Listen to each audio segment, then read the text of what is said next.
Good morning, good afternoon, good evening from wherever you're watching from. This is Victor Junior Music, and you're welcome back to my YouTube channel. This is another episode of Young Musicians Like Me, and I have with me a very distinguished persona. Mm. He's a friend, he's a brother, he's a colleague. Like, we have spent decades working together from trumpets, then he went to the guitar, went to the drums, and since then it has been a ride, I must say. Yeah, so let's make welcome Victor Jones, the wicked. Yeah. Welcome, man. Me fancy. So he's here on this episode to give his 2 cents on music in general. We just want to talk about a whole lot of things. So stay tuned. So, Mr. Victor Jones. 000. How far? I do. This music. I'm finally here. Jay. So Let my 2 cents. Drop your 2 cents. Let's sprinkle it. I like the curry. sense. Others give fragrance to fire. Others myself. So I want to just tell us about music in general. How you've gone through it, your experience. Just talk to us. If I start, hope this podcast can get to 2 hours. Come on. Please. Firstly, like you stated, starting off with you skipped one. Oh, you skipped recorder. Okay. I'm not sure say you get who no play recorder. Mary had a little recorder. Well, I went beyond Mary had a little lamb. I went to personal song solo. A lot of solos. I can remember. I played you. Recorder. I play. But well, from recorder to I think I started playing drum before I played trumpet. You can remember. Yeah, drum.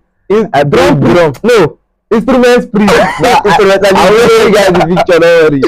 So from recorder to drums, I think I did a little bit of keyboard before I now came to trumpet. Little bit of keyboard before I came to trumpet.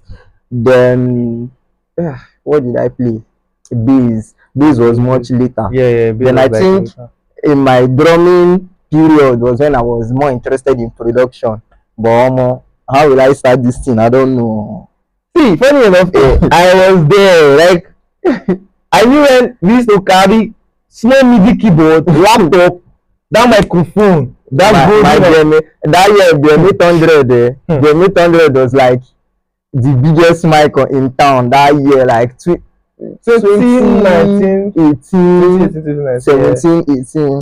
BM 800 was like the biggest Scarlett then. But as time went on, I went to other instruments. What I can say about music generally is, to me, is beyond the skill and is beyond the I think is more of a passion. It's something that if I don't do, I don't think I can do anything else. Funny enough, small secrets, I'm a graduate of psychology.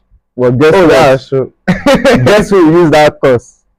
Daddy, Next up. Daddy, please, that certificate you can use it to do anything because definitely I will use it later. So this video will not indict me, but for now, let's focus on music. So I feel it's just the passion. It's beyond the skill, because a lot of people have skill definitely, but at the end of the day, they don't still go ahead to do what they are skillful about. Yeah, so it's just about the passion for me.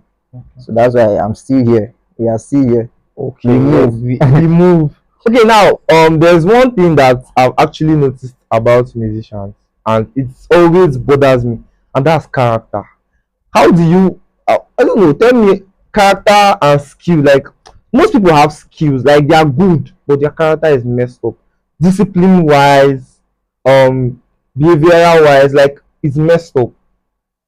Even off and on stage, like it's messed up. You see where another minister is ministering, and you see instrumentalist or even a lead singer sitting down to press his or her phone, and you're coming up next and you expect people to vibe with you. I don't know, tell us.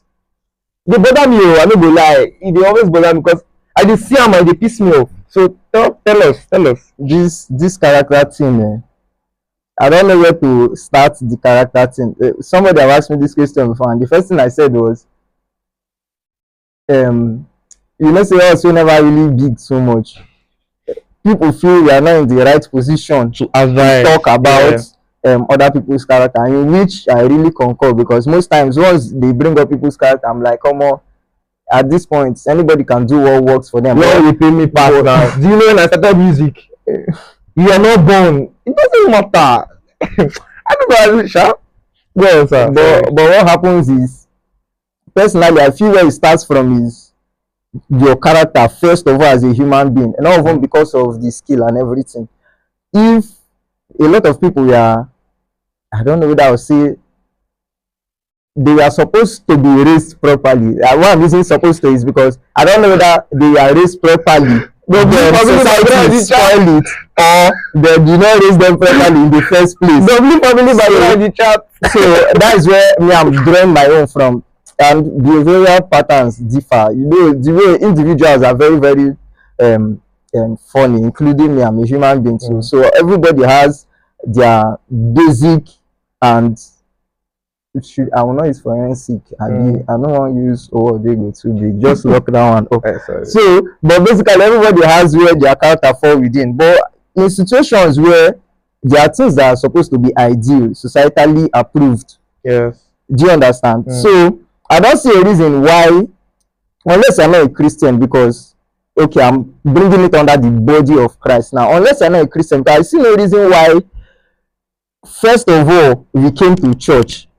Okay, we are musicians. We came to play. So let's assume we did not come to play. So first of all, we are in church as church. Do you get? So the sole aim of being in church is to worship God, is to praise God and everything. So I see no reason why, as a human being that entered into an atmosphere where your sole aim is to praise and worship God, you will now leave your sole aim to do something else. Now, speaking from the aspect of you being a musician, we came to play. Okay, let me use this story. Something happened recently in my friend's church where I'm removing it from just musicians, I'm generalizing it, even some ministers. Yeah, true. So we went to this church, and it was a vigil. You were there now. So from the beginning of the service, when we walked in, we noticed this man at the back. You said already from the way he was acting, you already know that he was the guest preacher. Yes, now. From the opening prayer, you did not stand up. Praise and worship, you did not stand up. Lesson. Intercessory, lesson. Second praise and worship. Third praise, worship again. Second prayer, you did not stand up. And all of a sudden, let's welcome our guest minister for tonight, evangelist, blah, blah, blah, blah. So you came. The first statement that came out of your mouth was, where are the instrumentalists? Where are they? Call them. They should come this way. Or you are already doing, those are the kind of people that when they're in government, will go really suffer because clearly you are not participating in the whole activity. Probably he was pressing his phone. Yes. And all of a sudden, no, let's say he was meditating. Okay, he was meditating since the beginning. Yes, let's just take it like that. So all of a sudden, you are now commander in chief. All the musicians, all the instrumentalists come to say, where are they? I want to see them. Yeah?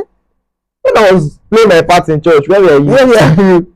So I'm not limiting it to musicians, but I think we should actually do better, because this is not something we should overlook, actually, as small as it is.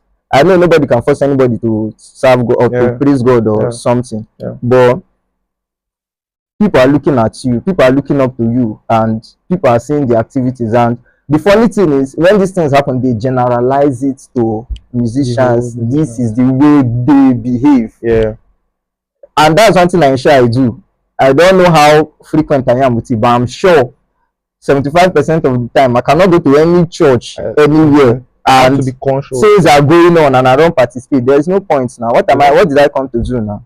Now to play guitar go? No, it's wrong. So I think we have a lot to do on that aspect. I'm saying I'm inclusive. Yes, so I'm inclusive too. Yeah, okay. So this is another vital part I want to know. Those of una wey dey spoil another musician name to gain favour. Like you see this matter long, this particular one I wan talk about na e long because you see where another keyboardist trying to talk down on another keyboardist just to gain favour from maybe a singer to carry you for an event or something. I don't know. You don experience something like that before? If you don experience, the thing is it's not most of the instances I'm giving is not limited to just music. It's not limited to music, but music people is everywhere. Oh. And the funny thing is, this jealousy go as far as you hear that this person died for on like no just cause, like very near something, and it happens a lot in the music industry. I've heard, probably not seen, but I don't think it makes any sense. So I'll still bring it down to myself. Somebody like me, like I used to always tell you, me, I'm comfortable with the comfort of my house. Do you understand? At the moment, I'm even happy when too much event is not coming at honestly, like when the event is not too much. I'm pretty much relaxed because first of all, I think the reason for most of these things is many musicians don't look for things to do. They depend on music. I'm not saying you should not depend on music. Music is a very big source of income. Like you can make millions from music, but there are stages when you discover that this thing is not as it should be at the moment. So in as much as you should be working from both sides, you should just be everywhere doing something so that you will not end up in a situation where just because you need to play for an artist that probably the money the person is paying is something you need or is something that is attractive. You want to be, you must be with that artist. So therefore you go to the extent of spoiling another person's name. These things happen, but funny enough, I don't picture how, like, why and like what is it. I don't feel like it's a very, they can't see it, they think calm. Like, how do you guys do it? How do you do it? You get so I good at all. That's not good. You know good. How do you guys do that? That's how it happen. No, the guy no good. You know good. They play anything. So most of these things they actually happen, and I don't. And for those of them or the people involved in it, I think it's not a good thing. That is all I can say. So it's your decision to stop or continue. But the best advice I can give is to stop. So. But yeah, it's very bad. And then another thing, those artists that will go for events, they will go for event or they will pack. I don't know. Maybe they've discussed 50K with the organizers. They will not carry 50 people. I go for one small MVG. After the MVG, you now come and tell us, my brother, they no pay. Like, what's it come out? What advice do you have for those particular ministers? Or let me use this scenario again. They come for an event, and let's say they told you that okay, they will pay you 100K, and then you see that your transport already is like 20K to the place, and you're having like 80K, and you're carrying like 9-10 people. And you go carry big drummers, oh, not like you can carry small drummers, oh. I don't want to call names in this episode, but you go and carry big drummers, big keyboardists, you know, and you expect them to take peanuts. I don't know, how do people see instrumentalists? I don't know, because I'm an instrumentalist. I've gone through this particular thing a whole lot of times that I lose my transport and go for an event, and I'm not saying I'm playing for the money, right? It's not my main source of income, but it can be in time to come, right? But at least my value. You don't just call me out of the blues and expect me to leave my bed and my house and come out. You know, most times I do things for the sake of relationship. I come out for the sake of relationship. Not be like saying that the money, but yet you go see where they want to do the thing like say and that money. Emotional blackmail. I say, and damage control. Damage control will follow too. So what do you think? What do you think? The statement you made where you said is not your main source of income, and you are not going you're not probably you're going because of relationship, and I think that is even the main area where it also applies to me, because most times if I'm making up my mind to come out for any event as anything, even if it's as congregation, I've already made up my mind that okay, the reason I'm coming for this is this. And of course, for people that know me, money is not one of my reasons. Money can never be one of my reasons for coming out for an event, definitely. Whether I'm supposed to play or I'm supposed to do something, my major aim is, if I'm coming out, I want to come out. One, I just want to come out.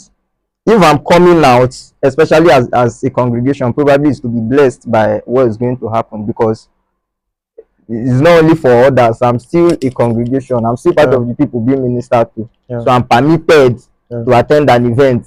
I've gone to so many events where normally I don't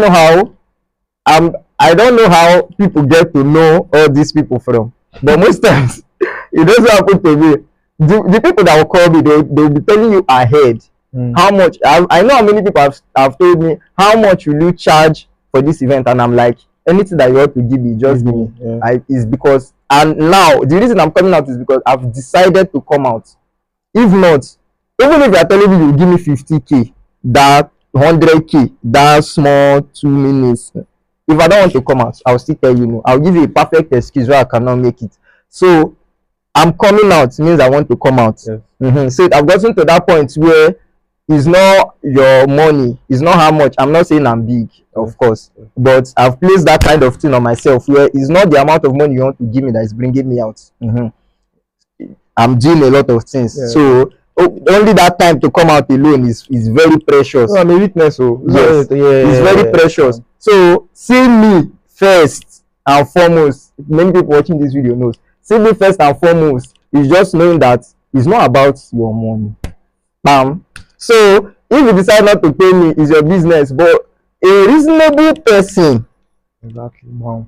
A reasonable person, what the person is supposed to do is, these are human beings, and definitely, even if you will not work with them again, you will work with people that know them, or you will work with people that know people that they know.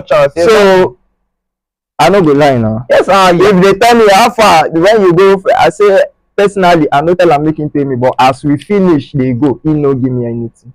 Exactly, and so it's not and now why I'm saying this thing is, I'm not trying to limit this whole discussion we are having to very small mindset of talking about ordinary 50k, 100k gig and all those things.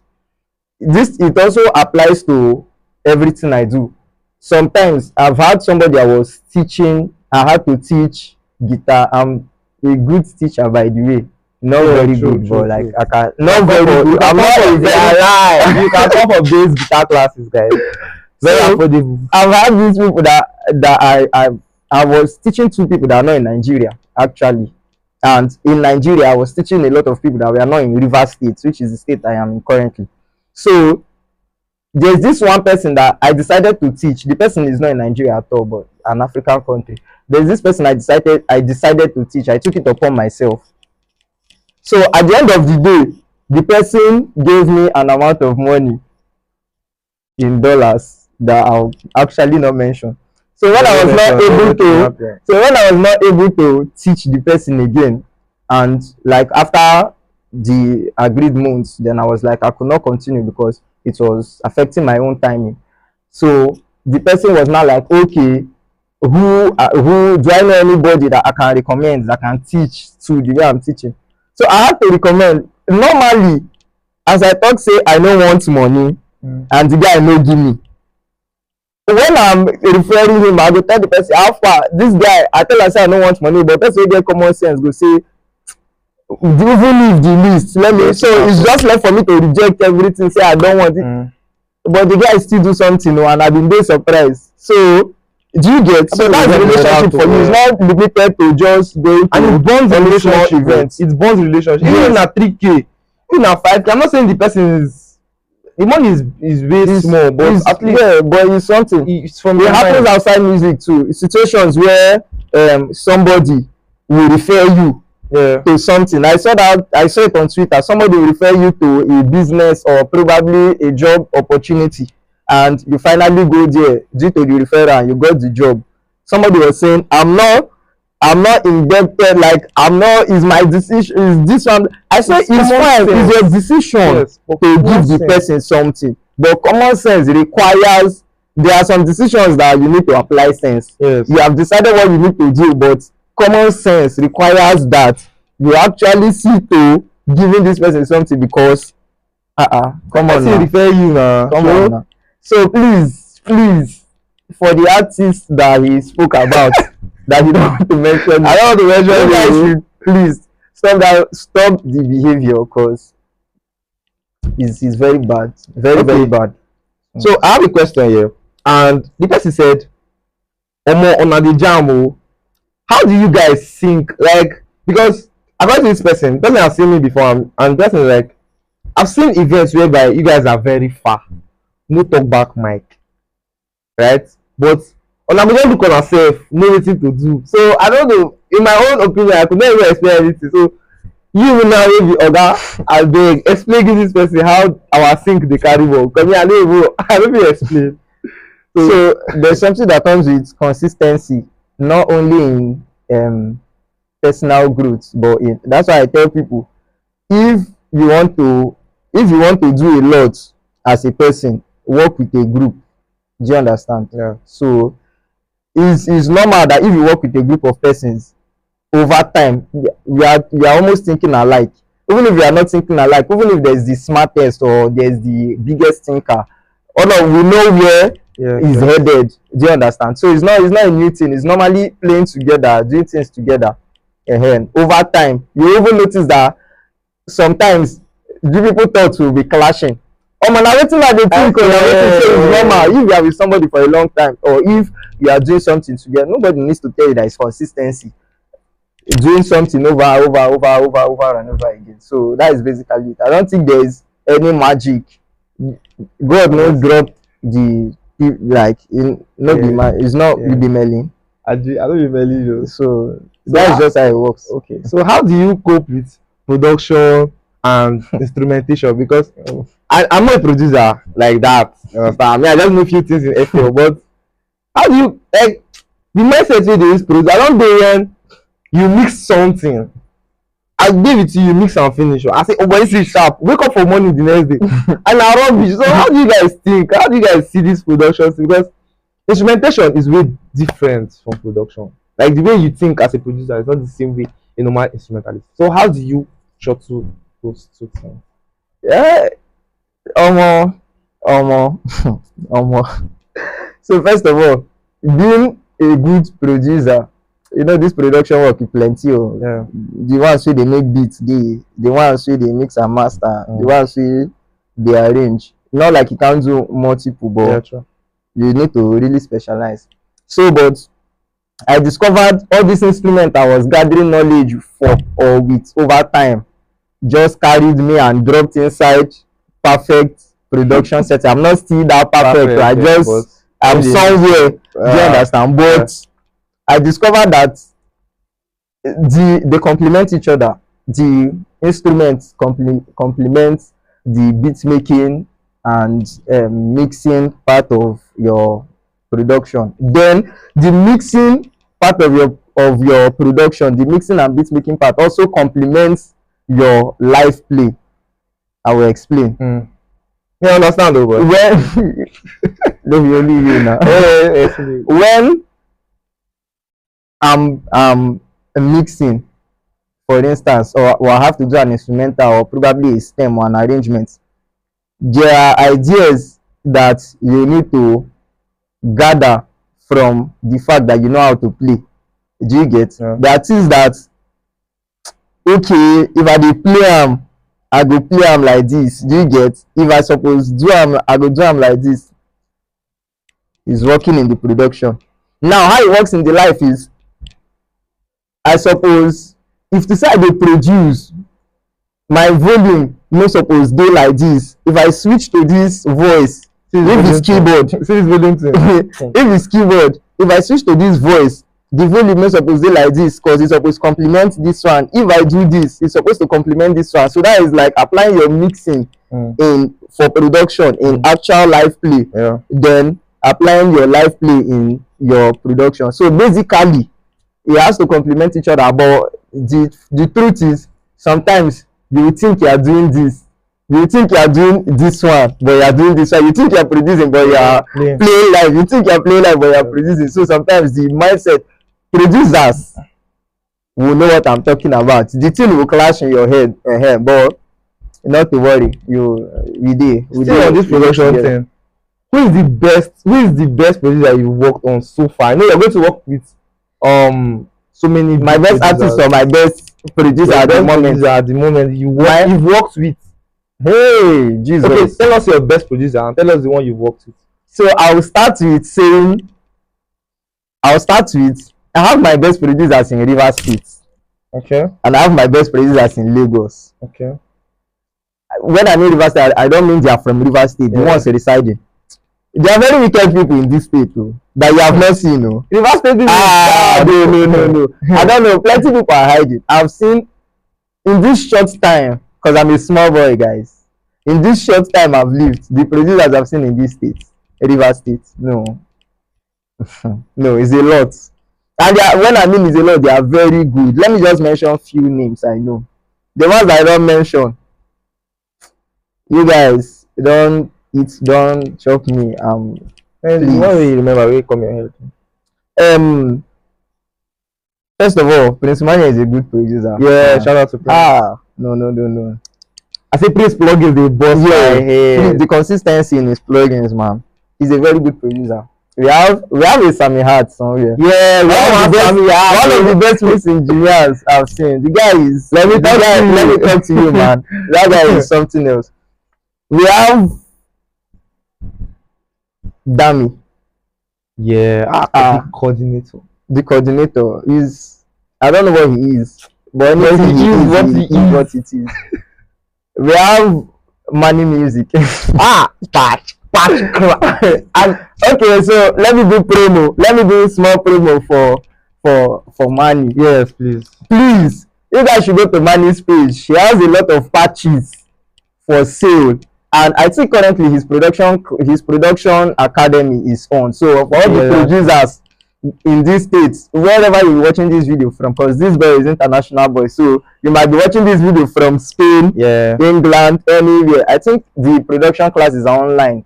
I think so, and I think I checked the amount. It should be 150k or 130k. I'm not too sure, but one of them is the amount. So just find your way around it, because like that is one of the best producers, and currently he's doing a class, so you guys should take it seriously. And then his live play. Exactly. I just talked about his live play. You shouldn't go there. Don't joke with his live play. Let's just end in this production. Let's go.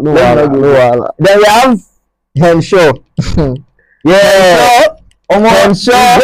He get one record. I go try drugs for that song. Henshaw, please. I know you see this video. I know you know me. I know that I'm owing you. Please, sir. I will see to it. Then there are a couple of other producers I know. My friend Light, Bimo. I forget somebody. She tell me in my ear. I made a new. No, I did not forget him now. Okay. Don is not our standard anymore now. Okay. Don is somewhere. See, you guys, Doron. I don't know. I need to do another episode with title Doron. Yes. So,